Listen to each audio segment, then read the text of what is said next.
Hello students, welcome to my YouTube channel Pratik Singh Classes. In this video we are going to start Standard 11th Physics Volume 1 Unit 3 and the topics which we will see here are concurrent forces, then friction, the definition and its type like static friction and kinetic friction, then a lot of its equations, how it is related to mathematics, then to push or pull, which one is easier, then at the last we will see angle of friction, okay, and in between these terms we will also see why the terms, some other terms are taken out from your current syllabus of standard 11th, that is of year 2021. Okay, so let us begin our today's class.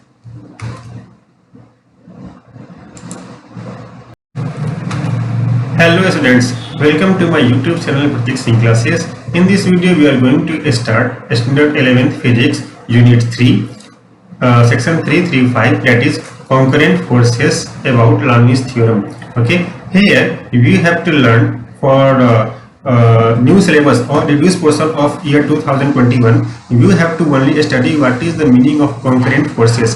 About Lami's theorem you not have to go in details. Okay, fine. So let us start our today's class. But before I start my today's video, okay, I request you all to please subscribe, share and like my channel Pratik Singh Classes and hit the bell icon for all the notifications. Alright, starting the lesson. Concurrent forces. A collection of forces is said to be concurrent if the lines of forces act at a common point as given in figure 3.9 here. As you can see here, three figures, okay, in figure 3.19, that in first figure there is one object of some irregular shape and three forces are acting over it from different positions and at different angles. Okay, three forces are F1, F2 and F3. As you can see that if we enlarge the vector of the force, okay, all of them meet at one point, that is point 2. Okay, so whenever the forces meet at one point, okay, it is called as concurrent force. Okay, as in second figure you can see that we have two inclined surfaces, one is at 30 degree and one is at 45 degree and a sphere is lying in between, okay, as this way. So here you can see that the forces acting on it is given in the next of it, that is mg will act downward, the gravitational force acting on this sphere will be mg, that is downward. Okay, the inclined surface which is of inclined at 30 degree, okay, it will exert a force in normal direction, that is lying perpendicular to that surface. Likewise another force because of inclined surface of 45 degree will act on that sphere. Okay, so as you can see here mg is acting downward. Suppose that force is F1, okay, at inclined 45 degree F2 is acting and for inclination of 30 degree F3 is acting. As you can see here, even though the direction of forces are different but they seems to be starting from one point or meet at one point, that is point 2. So here this type of force is also called as concurrent force. Okay, now concurrent forces need not be in the same plane. Okay, if they are in same plane they will be concurrent as well as coplanar forces. Okay, so keep in mind again that concurrent force may act from different planes, okay, or maybe from same plane. If they are acting on same plane it will be called as coplanar force. Okay, Lami's theorem, that is section 3.5, is not in the current syllabus of standard 11th physics. Okay, after section 335 the next section is section 3.6. let us go to that section very fastly. 3.5, that is law of conservation of linear momentum. Okay, this portion is omitted because this is already given in class 10th, if you remember those things. Okay, then after that what are the things we have? Recoil velocity. Okay, about this you already have studied in class 9th and 10th, that is why this portion is omitted. So just memorize the terms which you have already studied. Impulse you already have studied in previous classes. In class 11th, okay, the only change is that we have here the author here has tried to elaborate the definition of impulse with the help of integration and differentiation, okay, which is out of your current syllabus. Okay, if you are from pure science group, okay, you not need much knowledge about how to integrate or differentiate any given equation because you not have mathematics. All right, then about whenever the fielder catches a ball, he pulls his hand backward while holding the ball. Okay, that is because to decrease the impulse, which you already have seen in previous class. Okay, now coming to section 3.6, that is about friction. Okay, you might have learned from the previous classes, okay, that to walk we need friction. Without friction we can't walk on any surface. Okay, without friction we can't hold any object. Okay, it is because of the friction that we are able to move, or any object is able to move. Friction works only when two objects are in contact with each other, or two surfaces are in contact with each other. First rule. Second rule is that if no force is acting on the object, in that situation friction is zero. For an example, if you are standing on a perfectly horizontal plane, okay, in that situation the frictional force acting between your feet and the floor is equal to zero because you have no motion. But if you are standing on an inclined plane, then even if in that situation you are not moving, friction is working there, which makes you to stick to that inclined surface.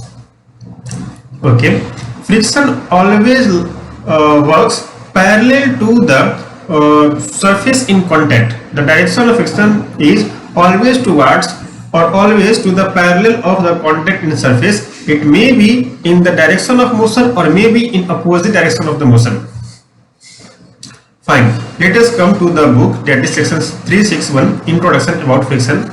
If a very gentle force in the horizontal direction is given to an object at rest on the table, it does not move. It is because of the opposing force exerted by the surface on the object which resists its motion. Okay, so let us see if there is any picture. Okay, fine. Here, as you can see in this picture 3.23a, okay, an object of mass m1 is lying on a plain horizontal surface. Okay, a force is applied to push it in right side direction. Okay, if suppose the mass m1 here is not moving, that means there must be some equal and opposite force acting on this object, and that is here frictional force, which acts in opposite direction of F. Okay, and here F is equal to m1g. Normal reaction is equal to m1g. Okay, this object, as you can see here, it is not moving, jumping in upward direction or going in below the surface. Okay, so here upward force is equal to downward force, that is why it is given here n is equal to m1g. Okay, where m1 is the mass of the object. Coming to our question. Okay, this force is called as frictional force, okay, which always opposes the relative motion between an object and the surface where it is placed. Okay, so here keep in always mind that if the two surfaces are in contact with each other and if there happens relative motion, then only friction will act. Okay, but also you have to keep in mind that what is the direction of friction. Okay, friction is always in the opposite direction of motion except in one case, when we walk.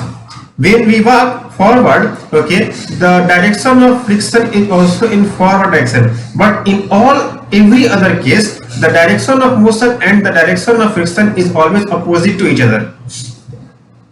If the force applied is increased, the object moves after a certain limit. Okay, here it happens that if suppose, just coming to the same figure, if I have applied 5 Newton force on this object and it hasn't moved, that means here the friction is also equal to 5 newtons.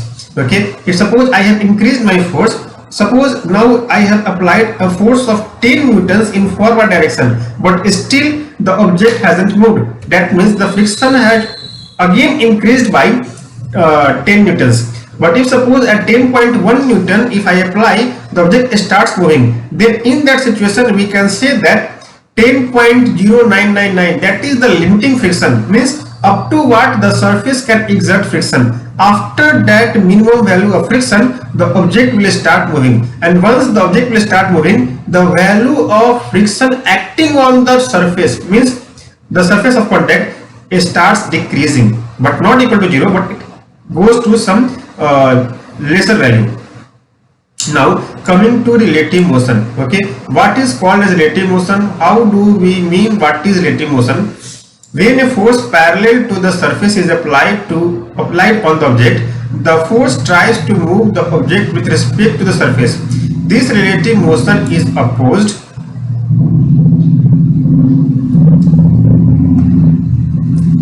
by the surface by exerting a frictional force on the object in the direction opposite to applied force. Okay, frictional force always acts on the object parallel to the surface on which the object is placed. So always keep in mind what is the direction of frictional force. Let us try to understand with the help of this figure 3.22. As you can see, a box of any mass m is kept over this horizontal table. Okay, the direction of friction acting here will be parallel to the surfaces on contact. Okay, whatever the surface here is in contact, that is the table surface and the bottom surface of the box. Okay, the friction will act parallel to that surface. Always remember, friction always acts parallel to the surface in contact. Okay, now let us see what are the types of friction.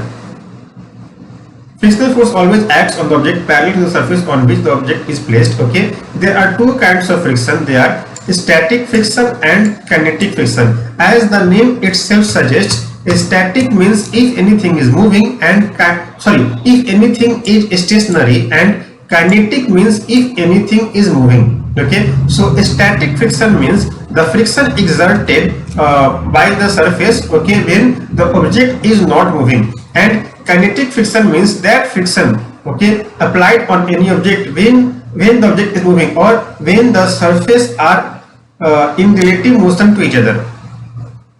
Coming to static friction, okay, as I have shared you always just now that friction has direction, okay, it has magnitude also. That means friction is a vector quantity. Okay, coming to section 362, that is static friction. Static friction is denoted by vector Fs. S is the suffix for static, and F means for friction, or you can also say force. Friction is force also. Static friction is the force which opposes the initiation of motion of an object on the surface. That means because of static friction, the object will not start moving from its rest position. Okay. Once again, let us try to understand this thing. Okay. Static friction is that friction which will not make the object to move from its position if the object is at rest. When the object is at rest on the surface, only two forces act on it. They are the downward gravitational force and upward normal force. Keep in mind that if the object is at rest, no friction acts on it. Okay, for an example, if suppose in this object, okay, the box which is kept on this table, okay, suppose no force is acting on it. In that situation, the only force, if suppose the object is not moving, the object is at rest, no friction is acting because it is not pulled or pushed. Okay, if the object is not pulled or pushed, in that situation only two forces will act on it. One is normal reaction upward and one is mg downward. Okay, that is what given here. Okay, that when the object is at rest on the surface, only two forces acts on it. They are the downward gravitational force and the upward normal force. In this situation, no friction will act. Okay, and the net force is equal to 0. Upward force is equal to downward force, or N is equal to mg. As a result, the object stays at rest as given in figure 3.23 as given here.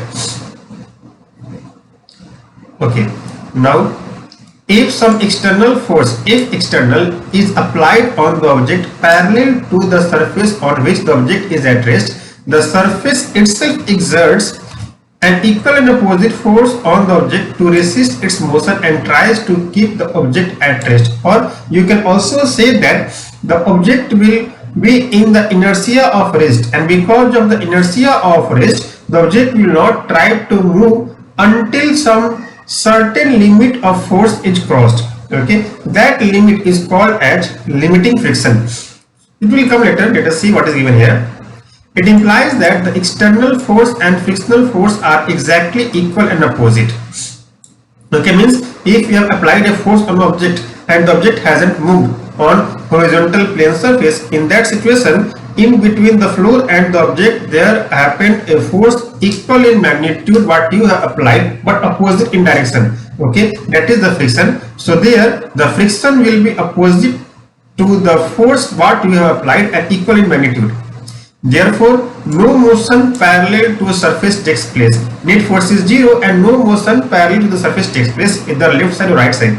But if the external force is increased above a particular limit, the surface cannot provide the sufficient opposing frictional force to balance the external force on the object, and in that situation, the object will start moving in the direction of force. Okay, then the object starts to slide. This is the maximum static friction that can exerted by the surface. That means the maximum friction, okay, exerted by any surface or any object or any other surface up to which the object will not move, that frictional force is called as limiting friction. Okay, or that is also called as maximum static friction. Maximum static friction is that friction which is exerted by the surface on the object or a surface by to another surface, okay, till it stays in rest. Once it start moving, then static friction will reduce and convert into kinetic friction. Experimentally, it is found that the magnitude of static frictional force satisfies that following empirical relation, that is 0 is less than equal to Fs is less than equal to mu s into n. Okay, here mu s into n is the maximum static friction. Okay, mu s is also called as coefficient of static friction and it depends on the surface in contact. Okay, and here n is the normal reaction, okay, which lies in upward direction exerted by the surface. Always keep in mind that normal reaction acts perpendicular to the surface. Okay, if the surface is inclined, the normal reaction will be perpendicular to the inclined surface. If surface is perfectly horizontal, normal reaction will act perfectly upward direction. Okay, fine. Normal reaction force exerted by the surface of the body, and sometimes it is equal to mg, but not always. Okay, in the previous class we have seen that if the object is lying on perfectly horizontal surface, then n is equal to mg, but if the surface is of inclined type and the angle of inclination is theta, then the value of normal reaction is equal to mg cos theta, where theta is inclination angle. Okay, now equation 3.27 implies that, okay, let us see equation 3.27, that is 0, one second, what happened, less than equal to Fs less than equal to mu s n. Okay, it implies that friction can take any value from 0 to mu s n, means if the object is at rest, friction is 0, and as we will start pulling or pushing it, the value of friction will gradually increase. Okay, and it will go up to some maximum value, that is mu s into n. Up to that value is called as maximum static friction. If the object is at rest and no external force is applied on the object, the static friction acting on the object is 0, that is Fs is equal to 0. Keep in mind the two terms, one is 0 force and one is 0 net force. Zero force means no force at all acting on the object, and zero net force means a lot of forces, 2 3 4, any number, okay, acting on the object, okay, at different directions and by different magnitude, okay, and the vector sum of all the forces is equal to 0. That is called as zero net force. Okay, coming back, if the object is at rest and there is no external force applied parallel to the surface, then the force of static friction acting on the object is exactly equal to the external force applied on the object. That is, Fs is equal to F external. Once again, if the object is at rest, means no motion happens and there is no external force applied parallel to the surface, okay, the only force in this situation will be N is equal to mg, okay.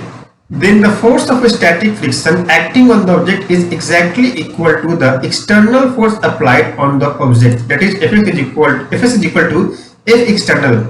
But still the static friction Fs is lesser than maximum static friction mu s into n.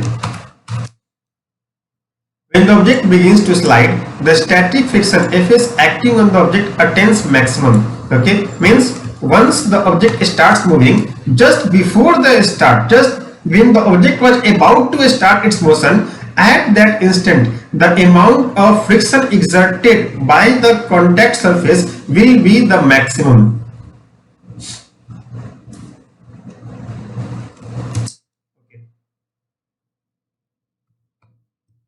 The static, once again, the static and kinetic frictions, which we will discuss later, depend on the normal force acting on the object. Okay, if the object is lying on horizontal surface, it is equal to mg. If it is like, if the object of mass m is lying on any inclined plane of inclination theta, then n is equal to mg cos theta.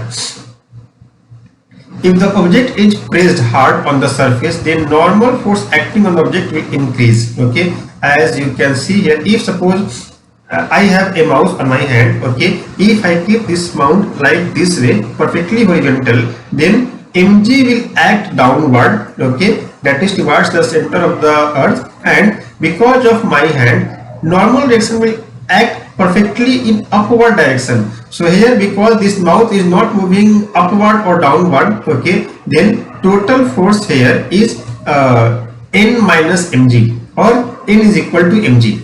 Okay, if suppose this mouse is moving in forward direction, in that situation, okay, the force acting on these mouse are normal direction upward because of my hand, mg downward because of the gravity, okay, force which is pushing it in forward, and the friction acting between this surface and this surface, because these two are in contact, okay, and that will, the direction of friction will be in backward direction, okay, means opposite to the direction of force applied on it. Okay, as a consequence, it is more difficult to move the object, okay, as shown in figure 3.23. That means, if suppose we have a mass m1 and over which another mass m2 is kept, and if we apply a force here, okay, it will become harder to move this object m1 in this situation with respect to this first figure, okay, because here again two normal forces will act on m1, one because of the bottom surface and one because of the upper object. Okay, so that is why it will become harder to move. Okay, so these are the sums. If you wish, you can do. Let me check what is the next topic, that is kinetic friction, section 363. Okay, so up to the previous section, I hope you have understood what is the meaning of static friction. If you have any doubt, you can type your doubt in the comment section of this video, and every doubt will be cleared. Fine. Now coming to kinetic friction. Kinetic friction means friction acting on any object when the object is in motion. As you can see here, okay, this is an object of that yellow color, and an external force acts on it, okay, and because of that force, the object moves in forward direction with a velocity v. Okay, so here you can see that red color arrow, that is the direction and magnitude of friction acting parallel to the surface in contact and opposite to the direction of external force. So here net force acting on this body is equal to F external minus friction. Okay, because the object is moving, so here the type of friction will be kinetic friction, and kinetic friction is denoted by vector F with a suffix K. Okay, so total net force acting on this object is equal to F external minus Fk. Fine. If the external force acting on the object is greater than maximum static friction, the object begins to slide, means it starts moving. When an object slides, the surface exerts a frictional force that is called as kinetic friction, or sometimes also called as sliding friction or dynamic friction.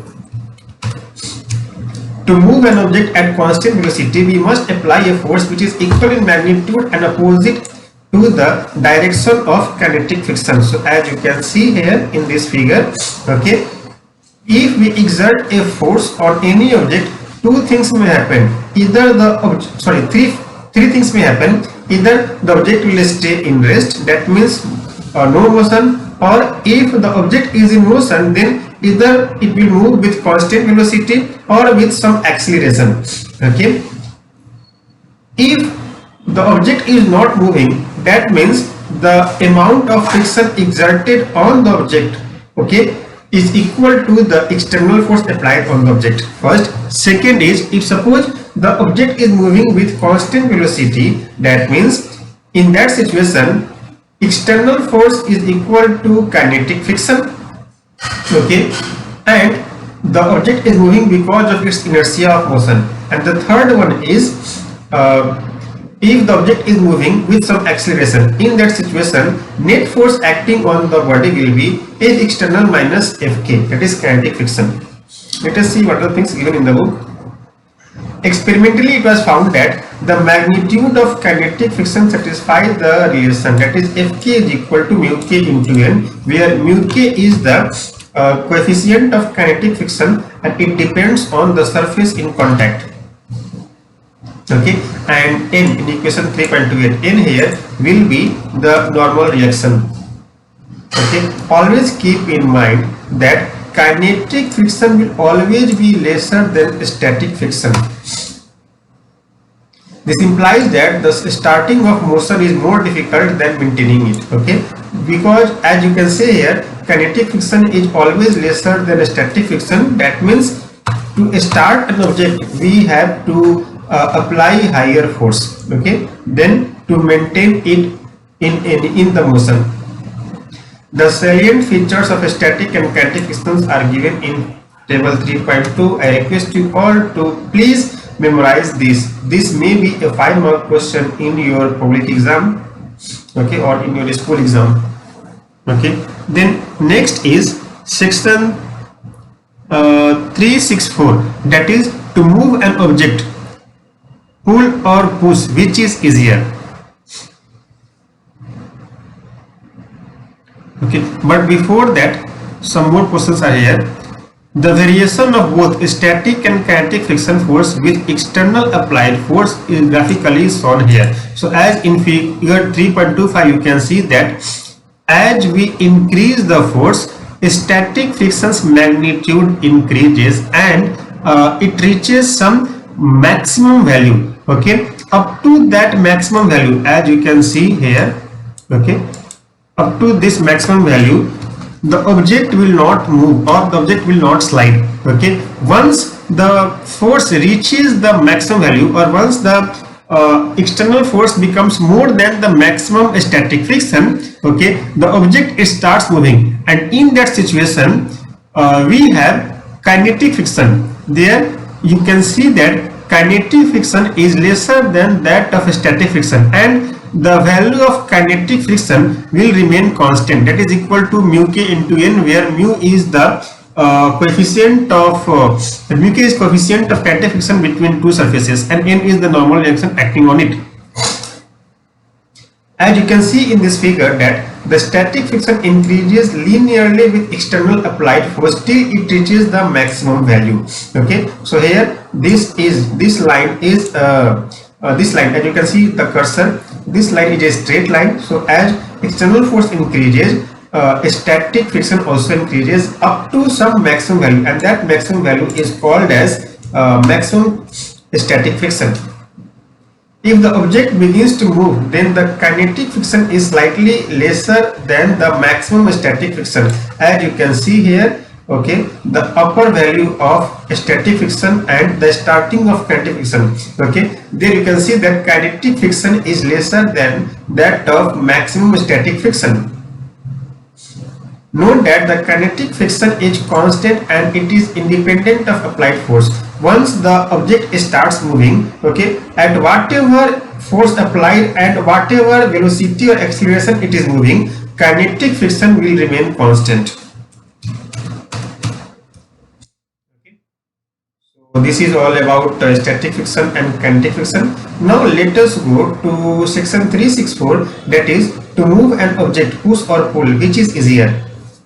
When the object is pushed at an arbitrary angle theta, and here suppose the theta is anything from 0 degree to 90 degree, the applied force can be resolved into two components, that is F sin theta parallel to the surface and F cos theta perpendicular to the surface. As you know very well that x-axis component of any vector is written as r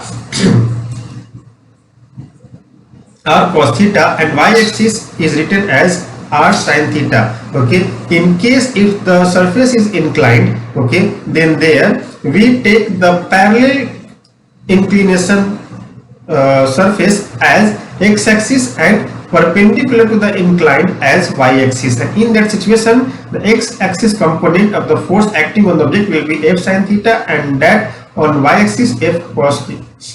Okay, as you have studied in the previous video, in the previous class. Okay, so the total downward force acting on the body is equal to mg plus F cos theta. Okay, it implies that the normal force acting on the body increases. Since there is no acceleration along the vertical direction, the normal force is equal to, we have as given here, n is equal to mg plus F cos theta. Okay, as a result the maximum static friction also increases and is equal to Fs max is equal to mu s into n push is equal to mu s into mg plus F cos theta. As you can see here, okay, the forces acting on this object, the component of the forces and how it is related to each other. A force F is acting at some angle theta, okay, and because of that the object starts moving. In figure 3.26 to the right hand side, okay, a free body diagram is given. Okay, so as you can see here, mg is acting downward, normal direction is acting upward, friction acting parallel to the surface in contact towards left hand side, that is Fs, and a force is acting F. If you resolve this force in x-axis component and y-axis component, you will find out that the x-axis component of this force, that is F sin theta, will be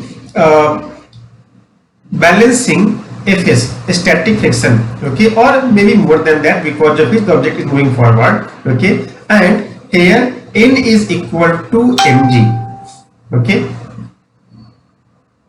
plus y-axis component of this force.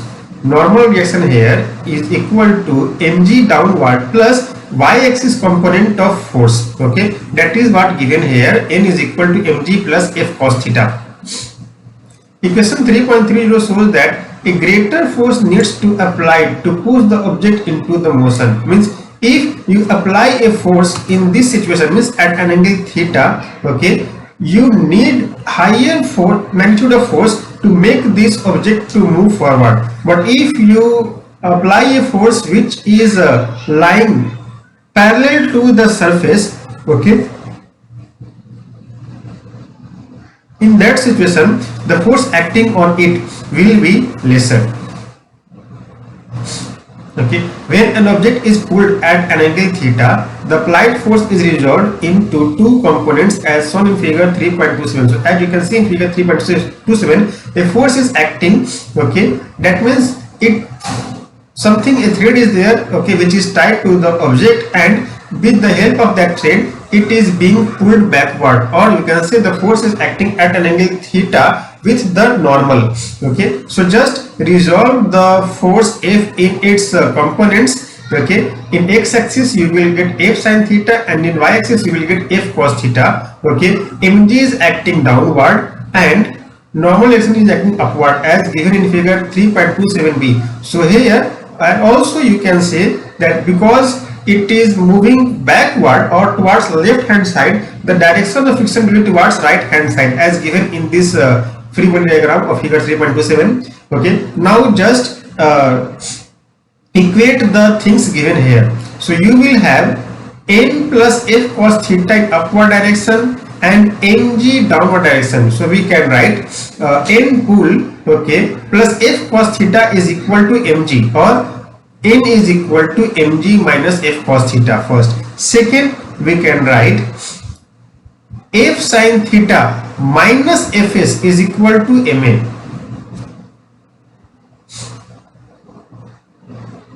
Okay, so equation 3.31, as you can see from here, n pull is equal to mg minus f cos theta, and the previous equation, that is fs max is equal to mu s into mg plus f cos theta. Okay, from equation 3.29 and 3.31, we can see that it is easier to pull an object than to push it to make move. Okay, when we don't apply force parallel to the surface in contact, here we are applying a force which is lying at some angle with the vertical. Okay, now coming to next section. Okay, after section 364 we have section 365, that is angle of friction. The angle of friction is defined as the angle between the normal force N and resultant force R of normal force and maximum friction Fx max. Okay, so here you can see with the help of this figure 3.28 what are the forces acting here is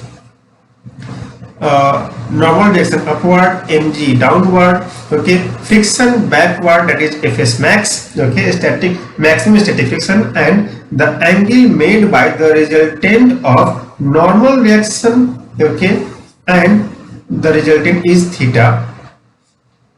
So in figure 3.28, the resultant force is given by R is equal to a square root of Fx max square plus n square, that is R is equal to a square root of x square plus y square, or a square plus b square, as we know from the earlier classes. Okay, and if you take the triangle, okay, this is a right angle triangle, and so tan theta is equal to Fx max by n.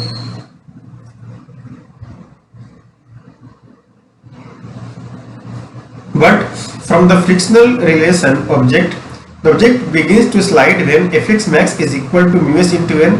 So just, or when we have Fx max by n is equal to mu. Okay, just rearrange this equation 3.23 from equations 3.32 and 33. Okay, the coefficient of static friction is mu s is equal to tan theta. Okay, so this angle mu s tan theta is the angle of friction. Coming back, the coefficient of static friction is equal to the tangent of the angle of friction. This is a 1 mark question and you need to memorize it. Okay, then we have to go to section 366. Okay, that is angle of repose.